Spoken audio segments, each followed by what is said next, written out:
Samantala, sobra-sobrang supply ng luya, ginagawang tsaa sa probinsya ng Quirino. Tunghayan sa report. Ang native na luya o ginger at luyang dilaw o turmeric ay kabilang sa mga ipinagmamalaking produkto ng mga magsasaka sa probinsya ng Quirino. May oversupply dito ng luya kapag panahon ng anihan. Kaya para hindi masayang, ipinoproseso ang mga produkto upang gawing ginger turmeric tea o ginmeric tea.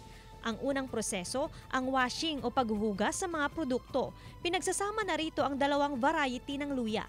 Nakita kasi namin yung mas lalong magandang health benefits pag kinumbine siya, yung turmeric at saka native ginger.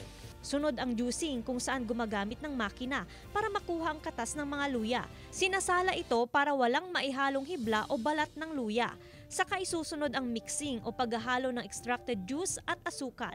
Saka ito lulutuin at muling sasalain gamit ang strainer. Pinakahuli ang packaging.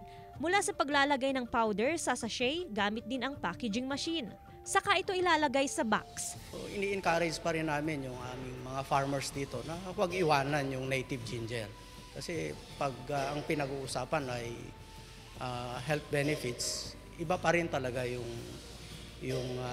lasa ng ating native ginger. Naibebenta ng 120 pesos ang kada box ng ginmeric tea sa mga karatig probinsya ng Quirino. Kasama si Ron Alister Taniedo, Joan Punsoy, One North, Central Luzon.